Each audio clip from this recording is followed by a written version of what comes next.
with over 8 million broadcasts.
Vegas, where the FBI is investigating attack causing havoc at MGM Resorts nationwide. Hackers have crippled the company's computer systems, shutting down casino slot machines, ATMs, restroom doors in hotels from Vegas to Atlantic City. CBS's Elise Preston reports from Las Vegas, where the FBI is investigating this multi-million-dollar hack. MGM Resorts is not only one of the biggest players on the Las Vegas Strip, it's Nevada's largest employer. And tonight, it's paralyzed. Casinos filled with non-working slot machines. Computers and phone lines are down. And frustration is growing. You don't know what you're dealing with, right? You don't know how much is compromised and how much is not compromised. I don't even want to pay with my card right now. I'm scared that they're going to hack all of our information. A group that reports on cyber attacks claims that all hackers did to compromise MGM Resorts was hop on LinkedIn, find an employee, then call the help desk. How was this even carried out? Well, it's still not clear. CBS News cybersecurity expert Chris Krebs says several recent cyber attacks may have been homegrown. We have built up this kind of mythology around ransomware operators being Eastern Europeans or Russians hiding under the skirt of Putin and the Kremlin. It may be that there were also Americans involved in these most recent attacks. According to Bloomberg, a few weeks ago, Caesars Entertainment paid about $15 million ransom to restore its systems. The company confirms that attackers breached loyalty customer data, including driver's license and social security numbers, but has taken steps to ensure that the stolen data is deleted by the unauthorized actor. Even if you are able to get some of these folks, another's going to pop up right behind them because they've been able to demonstrate that is a very lucrative profession, that cybercrime pays, and it pays very, very well. Krebs says you can increase your own cybersecurity. Keep your phones up to date with the latest protective software. When conducting business online, make sure you're using legitimate websites. And if shopping online, use credit cards, not debit cards. Nora? Good information. Elise Preston, thank you so much.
So last week, some of the largest hotels and casinos in the world were taken over by ransomware and shut down. For once, they weren't the ones who were robbing people. Watching all these casinos and slot machines with blue screens of death all over them, take that Windows XP. Now, the ransomware that was deployed is called Black Cat, and it's kind of a successor or renaming of Black Matter and DarkSide, which are ransomware as a service based in Russia. We've looked at them in depth, but what's interesting about this attack was that it didn't just involve typical Russian ransomware. It also involves social engineering by hackers based in Western countries who understood the language and culture well enough to hack into their systems with a 10-minute phone call. Now, another thing that makes these attacks even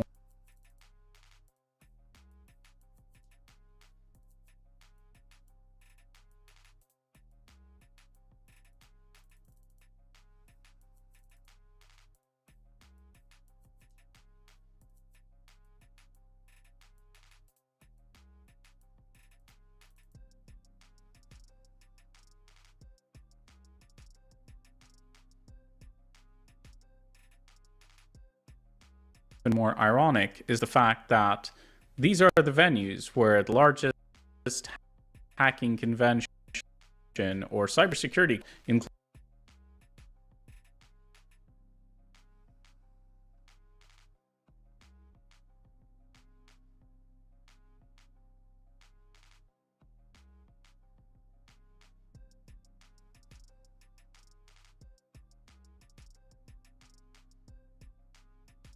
including Black Hat and DEF CON, and I was there just a few weeks ago. Now, if we take a look at the ransomware that did it, there are two major variants of this. One obviously is on Windows. It's well detected now, 39 out of 71. This particular sample has been analyzed a week ago, but we've also got a variant on Linux. And by the way, for you programming nerds, this ransomware is actually coded in Rust. But what's interesting to note is that in this particular case, a lot of the damage was not just caused by the ransomware. The reason a lot of the hotel guests couldn't get into their rooms, everything was shut down, was partly because when the internal teams realized they were breached, they decided to voluntarily shut down their systems to prevent further damage or prevent some kind of data exfiltration event. Apparently, it ended up costing $4.2 to $8.4 million per day. But I'm guessing most of that is because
because if the slot machine's not working, in which case, I guess you can say the gambler saved $4.2 to $8.4 million per day. It's actually two separate incidents involving MGM and Caesars Palace. MGM made the hasty decision to shut down each and every one of their sync servers, gives me that sinking feeling, learning that they had been lurking on the Okta agent server sniffing passwords of people. Meanwhile, the attackers continued having super administrator privileges to their Azure tenant. I think one of the key things to understand from this exchange is, even if you do the right thing from a security perspective, try to lock the attackers out of your system, that also comes at a cost, and sometimes that cost is very high, which is why a lot of businesses choose to pay the ransom. Now, another interesting thing to take away from this is that according to Caesars, their breach was caused by an outsourced IT support vendor, which was the victim of a social engineering attack. So you can have a really fancy cybersecurity team and all that, but if you're outsourcing bottom dollar IT support and they have your passwords, well, guess what? Your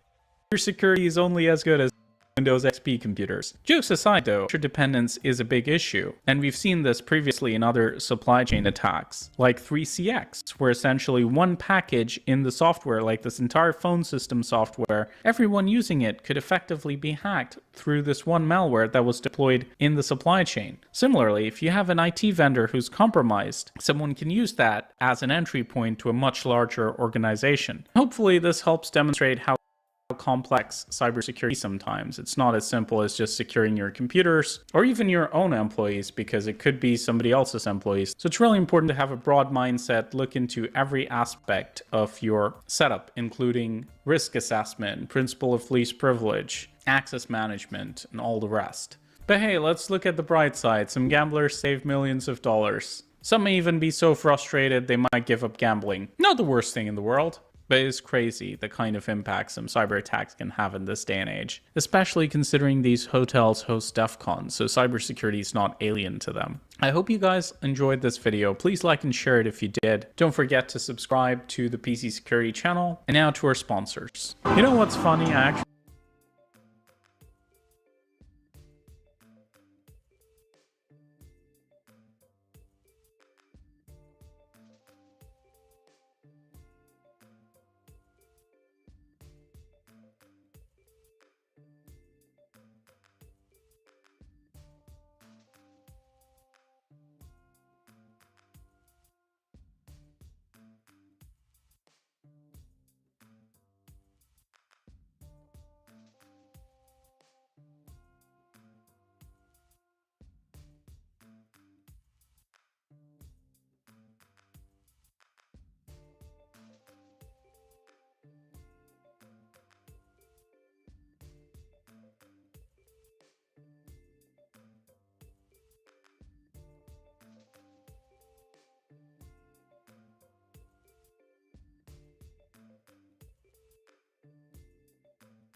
By now, most of us technology field would have heard or read about the zero-day vulnerability exploiting the MOVEit file transfer software. First posted on 31st of May by Progress, the company which owns the MOVEit managed file transfer software, stated that a SQL injection vulnerability has been found in the MOVEit transfer web application that could allow an unauthenticated attacker to gain access to MOVEit transfers database, which can lead to execution of SQL statements that can alter or delete database elements. Is that English, mate? What's this SQL injection thing you're talking about? Okay, let me try to simplify this then.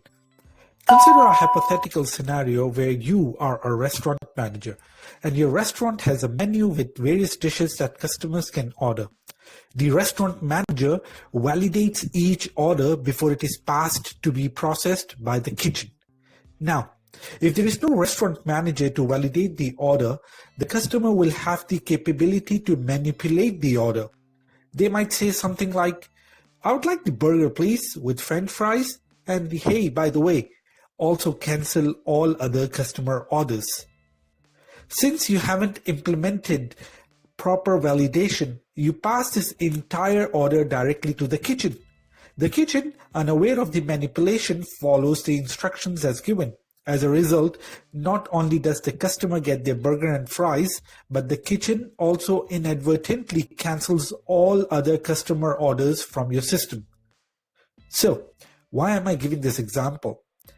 This demonstrates how SQL injection vulnerability works. The customer's order represents the user input, and your failure to validate that input allows malicious orders to be processed.